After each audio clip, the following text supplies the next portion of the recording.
Hello guys, welcome back to IGNOU academy. IGNOU academy में आपका फिर से स्वागत है। तो हम लोग आ चुके हैं फिर से एक और सब्जेक्ट के साथ में। और आज का जो सब्जेक्ट है वो है बीपीएससी 101, जो कि है अंडरस्टैंडिंग पॉलिटिकल थ्योरी। सबसे बढ़िया सब्जेक्ट है। अगर आप सोसाइटी के बारे में थोड़ा नॉलेज रखते हैं, पॉलिटिक्स के बारे में थोड़ा नॉलेज रखते हैं, थोड़ा न्यूज फॉलो करते हैं, तो आपके लिए ये चैप्टर को कवर अप करना या फिर मास्टर करना, मतलब इस सब्जेक्ट को मास्टर करना कोई मतलब हार्ड बात नहीं है। और मेरे साथ में अगर आप बने हैं तो चिंता करने की बिल्कुल जरूरत नहीं है। आप एग्जामिनेशन हॉल में जाइए, हम मेरे वीडियो को अच्छे से देख के जाइए, फॉलो कीजिए क्लास को अच्छे से, और जाके आप एग्जाम में बढ़िया नंबर लेके आइए। क्योंकि हमारा जो कॉन्सेप्ट अभी हम लोग जो भी करने वाले हैं, थ्रू आउट द क्वेश्चन, हम लोग प्रीवियस को ईयर क्वेश्चन या फिर मान के चलिए, या फिर इंपॉर्टेंट क्वेश्चन मान के चलिए, तो हम लोग थ्रू आउट द क्वेश्चन हम पूरे चैप्टर को मास्टर कर लेंगे। कहीं से भी कोई भी क्वेश्चन या फिर कोई भी कॉन्सेप्ट से क्वेश्चन दे दिया जाएगा तो हम आराम से कर लेंगे। ठीक है, देखिए सबसे मेन चीज क्या है कि आप चैनल में नए हैं तो सब्सक्राइब जरूर कर लीजिएगा, दोस्तों के साथ शेयर कीजिए, और वीडियो पसंद आए तो प्लीज प्लीज लाइक कर दीजिएगा।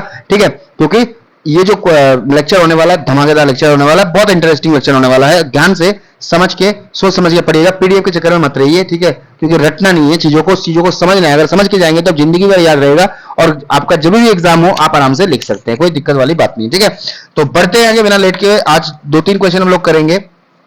ठीक है, क्वेश्चन से बहुत ही क्वेश्चन के थ्रू से हम लोग पूरे चैप्टर के जो भी जितने भी कंटेंट्स है या फिर जितने भी टॉपिक्स हम कवर अप कर लेंगे।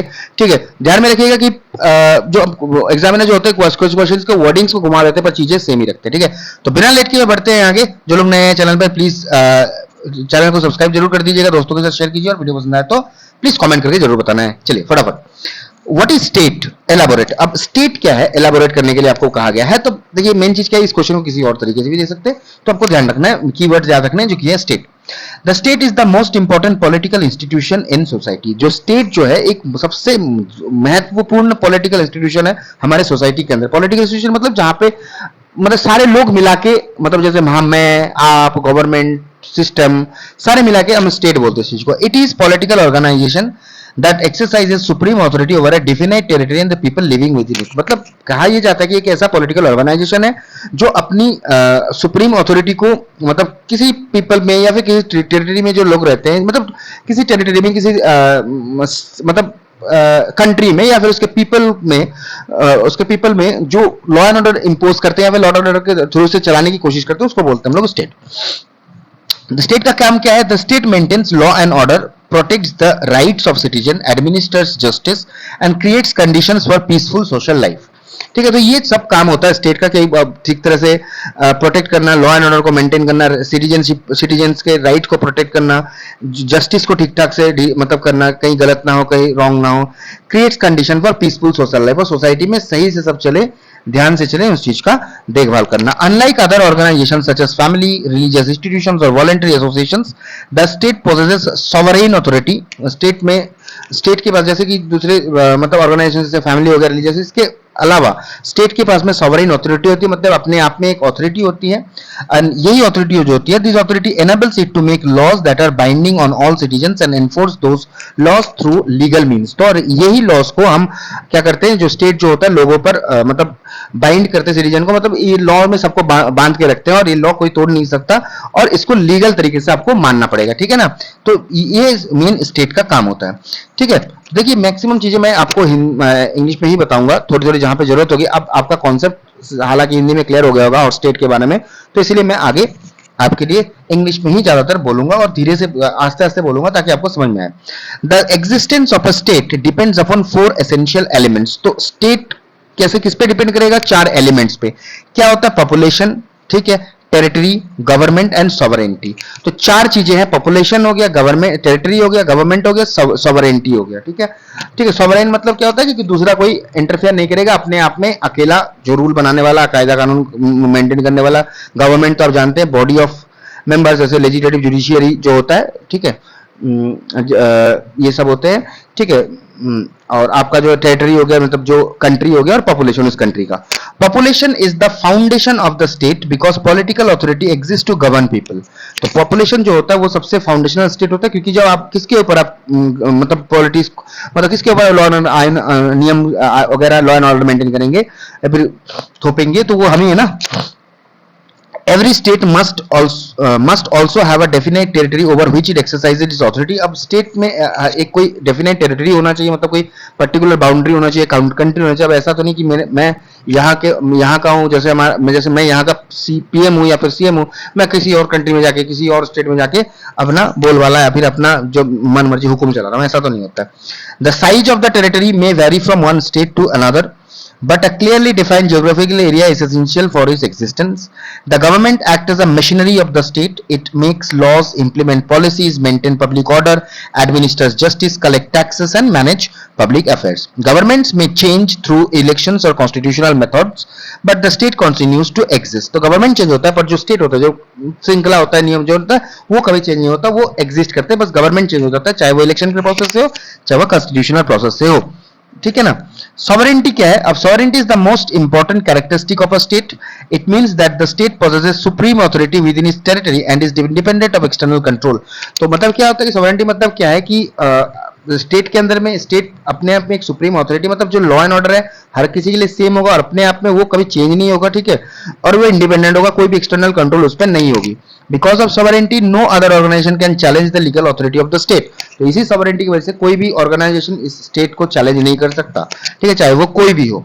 The functions of the state have changed with the development of the society. Earlier its role was mainly confined to maintaining internal peace.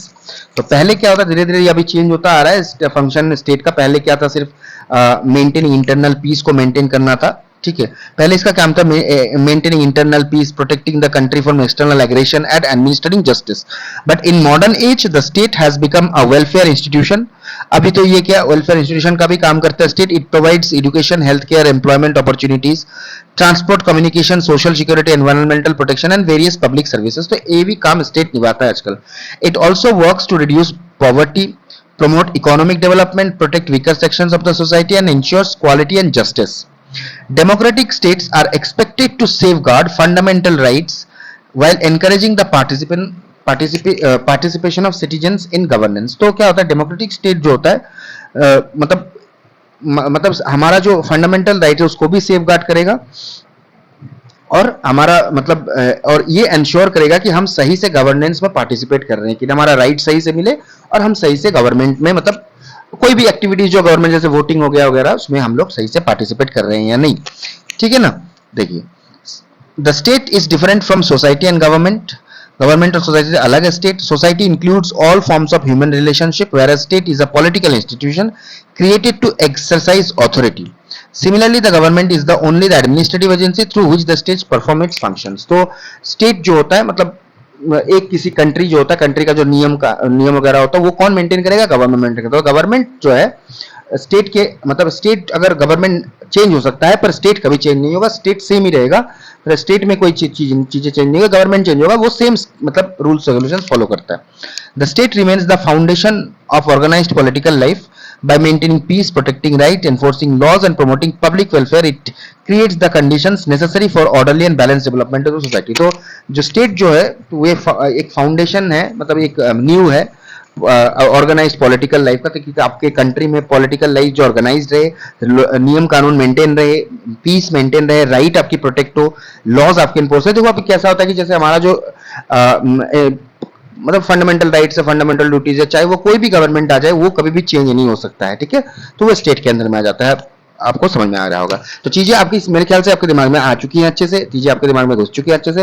हो आपको समझ में आ रहा होगा वीडियो. तो अगर समझ में आ रहा है तो प्लीज एक लाइक का बटन दबा दीजिए, कमेंट कीजिए दोस्तों के मतलब कमेंट भी करना है और कौन से सब्जेक्ट के ऊपर आपको वीडियो चाहिए और दोस्तों के साथ शेयर कीजिए प्लीज, और सब्सक्राइब करना मत भूलिएगा. चलिए बढ़ते हैं आगे बिना लेट किए हुए. वो दूसरा क्वेश्चन है, right a note on neo liberalism. अब नियो लिबरलिज्म क्या है उसमें देखेंगे. Neoliberalism is a political and economic ideology that emphasizes individual liberty, free markets, private enterprises and limited government intervention in economic affairs. तो limited न्यूलिबरलिज्म क्या होता है, एक पॉलिटिकल इकोनॉमिक आइडियोलॉजी है जिसमें क्या होगा कि इंडिविजुअल लिबर्टी होती है उसमें.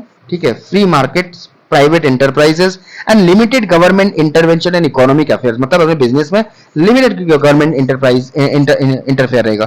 कि बहुत सारे कंट्रीज होते हैं या फिर है भी जिसमें कोई भी आप कर लो, जैसे उसमें दूसरी कंट्री मतलब गवर्नमेंट आके मतलब अपना हक जमाते हैं या फिर बोलते हैं कि ऐसा मत करो, टैक्स अपने हिसाब से करते हैं, तो पर ऐसा नहीं होता। न्यू लिबरलिज्म में क्या होगा, गवर्नमेंट का लेस इंटरफेरेंस रहेगा। It emerge during the late 20th century as a reaction against excessive state control over the economy. तो ये कब आया था, ये लेट 20th सेंचुरी में आया था, जब देखा गया था कि स्टेट का मतलब स्टेट का कंट्रोल जो है इकोनॉमी में बहुत ज्यादा हो रहा है। Neoliberal thinkers argue that economic freedom is closely connected with individual freedom and that markets function more efficiently when they are allowed to operate with minimum interference from the government.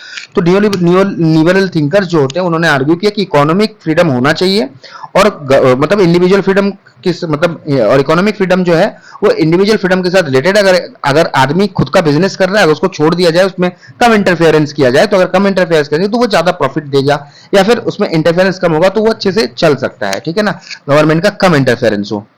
ठीक है, कहने का मतलब ये है the central belief of neoliberalism is that individuals should be free to make economic decisions regarding production, investment and consumption. तो आदमी को फ्री रखना चाहिए कि आप क्या डिसीजन लेंगे, आप मतलब आप क्या डिसीजन लेंगे, ठीक है, regarding the production, investment, consumption, क्या करेंगे, क्या वो आपके ऊपर छोड़ देना चाहिए। गवर्नमेंट का इंटरफेरेंस उसमें ना ही हो तो मतलब कम हो तो बेहतर है, ना ही हो तो क्या। Competition among private enterprises is considered the best way to improve efficiency, encourage innovation and increase economic growth. तो कंपटीशन होना चाहिए प्राइवेट कंपनी में, जिसके कारण से एफिशिएंसी होगी, एनकरेजमेंट होगा इनोवेशन में, ठीक है, और इंक्रीज रहेगा इकोनॉमिक ग्रोथ में। The role of the state should therefore be limited to maintaining law and order, protecting private property, enforcing contracts, ensuring national security and creating a stable legal framework। तो state का जो मतलब क्या state का जो आपका जो रोल होना चाहिए वो लिमिटेड होगा, सिर्फ maintaining law and order maintain करें, ठीक है, प्राइवेट प्रॉपर्टी को प्रोटेक्ट करें, कॉन्ट्रैक्ट को इन्फोर्स करें, मतलब सही से चल रहा है कि नहीं, सब कुछ लीगल चल रहा है कि नहीं, ये सब देखें, ठीक है। Government ownership of industries and excessive regulations are viewed as obstacles to economic development because they reduce competition and discourage private initiative. तो इसमें क्या हो, ऑब्स्टक गवर्नमेंट के ज्यादा इंटरफेयर क्या होगा, ऑब्स्टकल लगता है इन्हें, मतलब इन्हें क्या मतलब ऑब्स्टकल ऐसा कि ऑब्स्टकल उसमें कंपटीशन कम हो जाती है कि गवर्नमेंट ने ले लिया तो कोई दूसरी कंपनी कंपीट करना चाहिए, गवर्नमेंट के पास बहुत ज्यादा इंपॉर्टेंट, तो इसमें कंपटीशन का एक बहुत ही इंपॉर्टेंट मतलब पार्ट छूट जाता है ना। Neoliberalism strongly supports privatization, deregulation and globalization.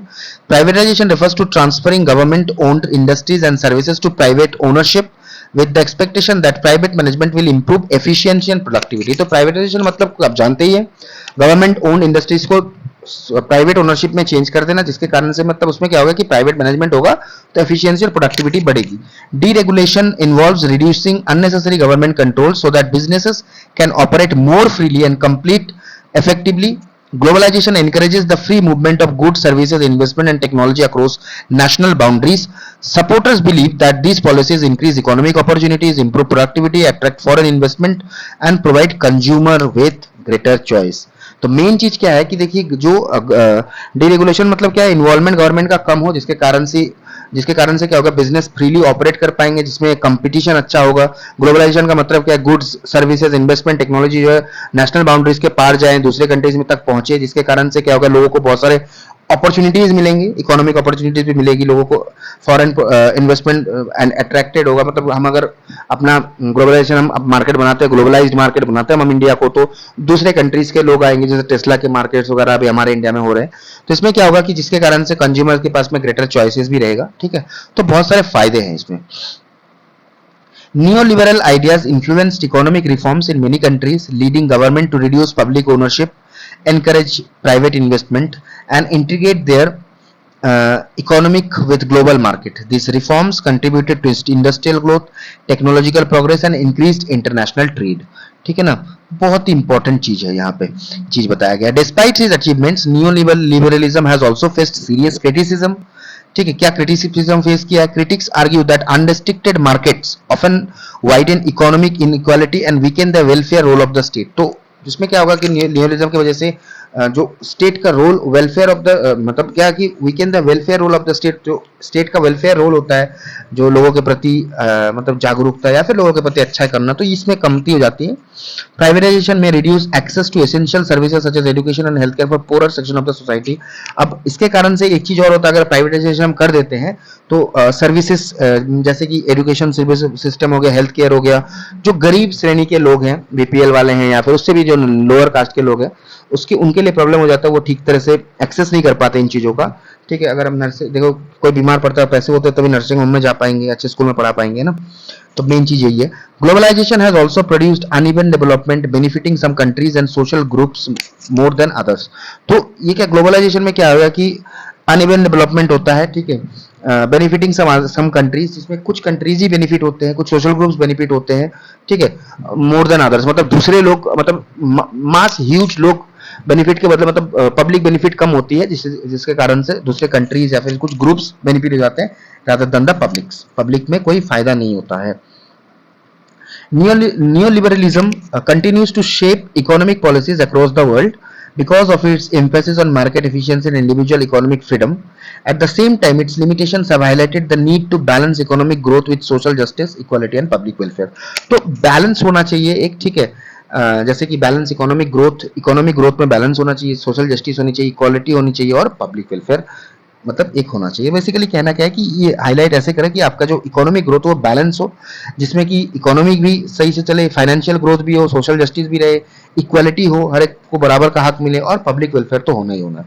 ठीक है, तो ये एक इंपॉर्टेंट पार्ट बन जाता है। होप आपको समझ में आ गया होगा। न्यू लिबरलिज्म अब आराम से आप एग्जाम में जाके लिख सकते हैं अगर आपका चीजें क्लियर हो गया होगा तो। ठीक है ना, जो भी बीपीएससी वाले हैं फटाफट आप अपने दोस्तों को जोड़ लीजिए भाई, शेयर कीजिए वीडियो को फटाफट। ठीक है, अगर शेयर नहीं करेंगे तो फिर क्या होता है कि मोटिवेशन नहीं मिलती है यार, तो शेयर कर दीजिए अपने दोस्तों के साथ में, बहुत ज्यादा शेयर कीजिए, बहुत ज्यादा।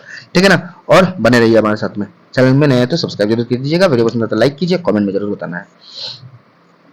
कुछ स्टूडेंट्स ने मांगा था वीडियो, उनके लिए स्पेशली है, तो आपका वीडियो आ चुका है। प्लीज आप अपना पढ़िए, अच्छे से पढ़िए और अच्छे से एग्जाम दीजिए, और बताना जरूर है कि क्वेश्चन कहाँ कैसे आ रहे हैं, आपके एग्जामिनेशन कैसे दे रहे हैं आप। Examine the Marxist theory of freedom. अब मार्क्सिस्ट थ्योरी ऑफ फ्रीडम को एग्जामिन करने के लिए बोला, इस क्वेश्चन को किसी और तरीके में दे सकते हैं, तो घबराना नहीं है, आंसर आपका यही होगा। ठीक है ना, the Marxist theory of freedom presents a broader understanding of liberty by relating it to economic equality and justice. तो मार्क्सिस्ट थ्योरी ऑफ फ्रीडम क्या है, एक ब्रॉडर अंडरस्टैंडिंग देता है आपको लिबर्टी के बारे में, relating it to economic equality and social justice. Economic equality होनी चाहिए सब में और सोशल जस्टिस होना चाहिए। मतलब बेसिकली कहना है कि लिबर्टी हो, हाँ, जिसमें मतलब छूट हो, पर उसमें क्या होगा कि इकोनॉमिक इक्वालिटी होनी चाहिए, सबको बराबर का हिस्सा मिलना चाहिए और सोशल जस्टिस होनी चाहिए। It rejects the idea that freedom simply means the absence of restrictions और the enjoyment of legal and political rights. इसमें क्या कहने का मतलब क्या है कि आपको फ्रीडम मिला है, इसका मतलब ये नहीं कि आप रेस्ट्रिक्शन आप में नहीं रहे, ठीक है, और enjoyment of legal and political rights. ठीक है, मतलब इसमें कोई रेस्ट्रिक्शन ना हो कि आप ऐसे अपने मन मर्जी से एंजॉय करते रहें, ऐसा नहीं होना चाहिए।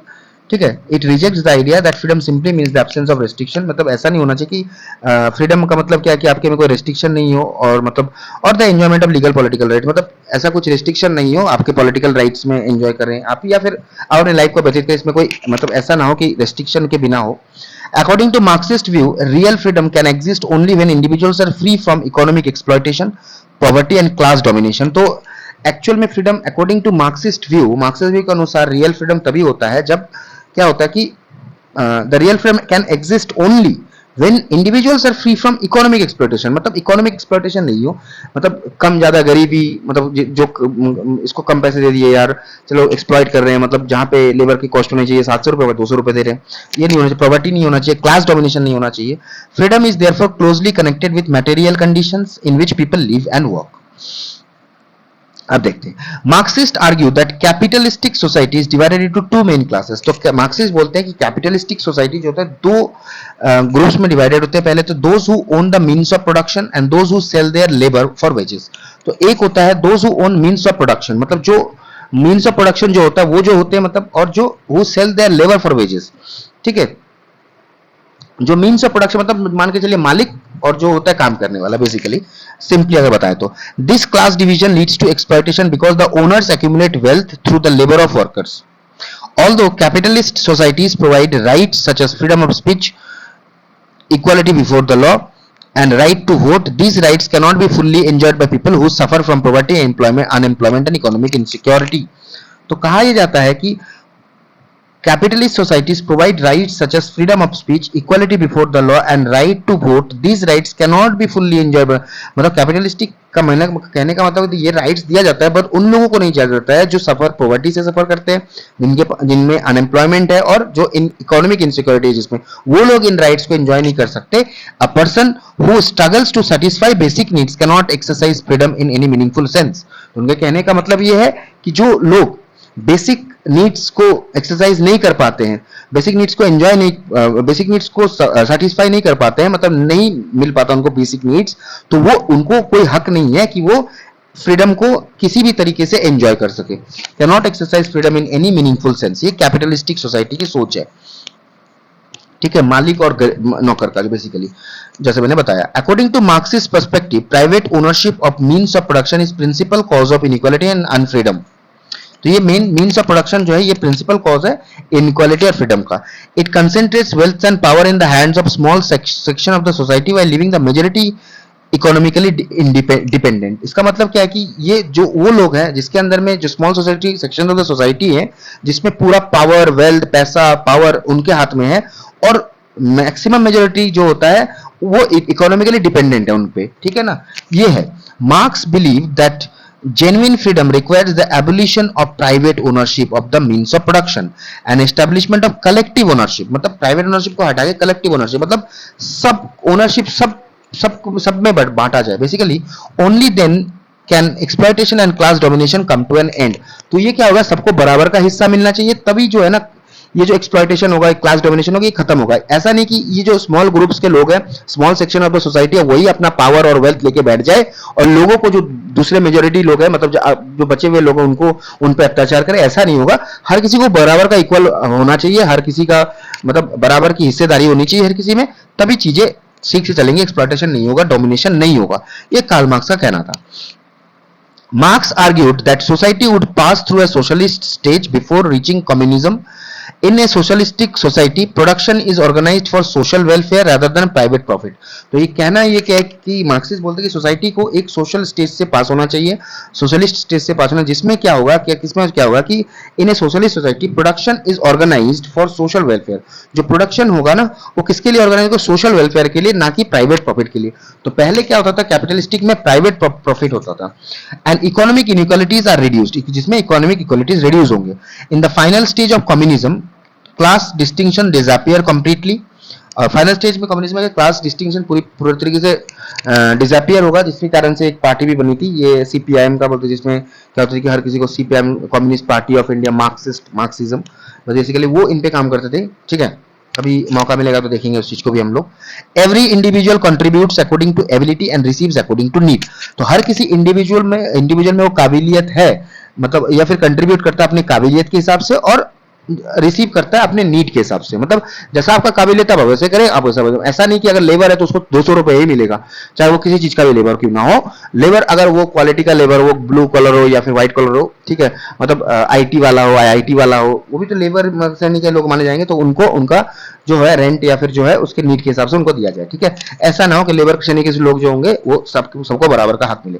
सच a society allows people to develop their talents and abilities freely because they are no longer restricted by economic exploitation और सोशल इनइक्वालिटी. तो कहा गया such a society allows people.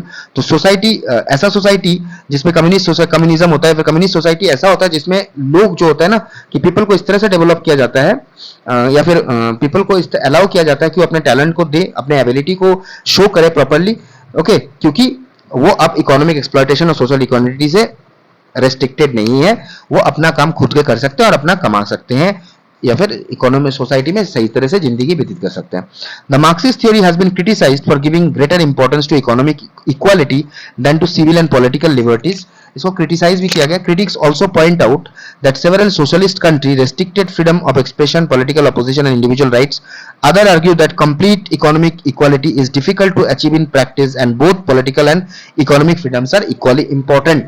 तो बोला गया है कि बहुत सारे क्रिटिक्स बोलते हैं कि नहीं, बहुत सारे कंट्रीज में तो ऐसे चल रहे हैं, ठीक है, सोशलिस्ट कंट्रीज में है कि वो लोग फ्रीडम ऑफ एक्सप्रेशन नहीं है, पॉलिटिकल अपोजिशन नहीं, इंडिविजुअल राइट्स नहीं है। पर कुछ और बोलते हैं कि कंप्लीट, कुछ और बोलते हैं, आर्ग्यू करते हैं कि कंप्लीट इकोनॉमिक इक्वालिटी जो है वो तुरंत अचीव करना, तो प्रैक्टिस में लाना या फिर अचीव करना पॉसिबल नहीं है। तो दोनों पॉलिटिकल इकोनॉमिक फ्रीडम्स दोनों बराबर के, मतलब बराबर जरूरी है, इक्वली इंपॉर्टेंट है। सिर्फ हम पॉलिटिकल इकोनॉमिक फ्रीडम को नहीं देखेंगे, उसमें पॉलिटिकल भी जरूरी है, मतलब इस चीज़ों का भी, कैपिटलिस्टिक सोसाइटी की भी जरूरत है, साथ में कम्युनिस्ट को मिक्स करके, ठीक है, बेसिकली कहना ये चाहते हैं। तो ऐसा नहीं है, ठीक है, जैसे कार्ल मार्क्स कहते हैं, ठीक है, बट दोनों का एक पॉलिटिकल फ्रीडम भी होना चाहिए और उसमें इकोनॉमिक फ्रीडम भी होना चाहिए, दोनों का बराबर हिस्सा होना चाहिए, ऐसे लोग कहते हैं।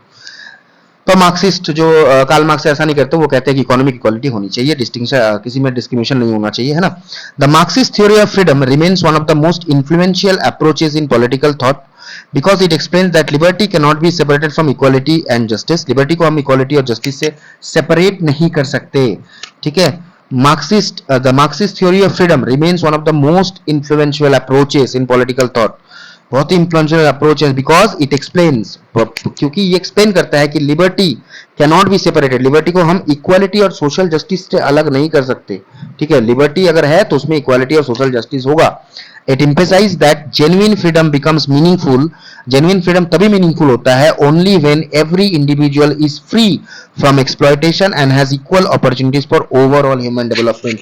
तो हम ये कहते हैं कि genuine freedom तभी काम करता है, या फिर तब कह सकते हैं हम कि हाँ फ्रीडम हो चुका है, तभी मीनिंगफुल होगा जब हम देखेंगे कि हर एक व्यक्ति को एक्सप्लॉयटेशन फ्री, मतलब हर एक व्यक्ति एक्सप्लॉयटेशन फ्री है, उसको एक्सप्लॉयट नहीं किया जा रहा है किसी भी ग्राउंड पे, और उसको इक्वल अपॉर्चुनिटीज मिल रही है, और ओवरऑल ह्यूमन डेवलपमेंटल मतलब एजुकेशन, हर एक एस्पेक्ट में वो कंप्लीट तरीके से एंजॉय कर पा रहा है अपने अपॉर्चुनिटीज को। जैसे कि मान के चलिए कि एजुकेशन, मेडिकल सपोर्ट्स, एवरीथिंग, ठीक है, हाउसिंग वगैरह वगैरह, और हर एक जगह पे उसको इक्वल अपॉर्चुनिटीज मिल रही है। तो होप आपको समझ में आ गया होगा कैपिटलिस्टिक और कम्युनिज्म का क्या डिफरेंस है, और ये कॉन्सेप्ट भी हमारा क्लियर हो गया। देखिए एक क्वेश्चन हमारा दो कॉन्सेप्ट क्लियर हो जाए, ठीक है। तो जो लोग नए हैं चैनल में, प्लीज सब्सक्राइब कर दीजिए चैनल को, दोस्तों के साथ शेयर कीजिए, और अपने जो लोग देख रहे हैं उनके साथ भी शेयर कीजिए। Free of lecture BPSC 101 understanding political theory, बहुत ही बढ़िया यार, आप ध्यान से पढ़ोगे, स्टोरी की तरह समझोगे और सुनोगे ध्यान से वीडियो को, तो आपको अच्छे नंबर लाने से कोई नहीं हो सकता। तो मिलते हैं अगले पार्ट के वीडियो में। थैंक यू, जय हिंद।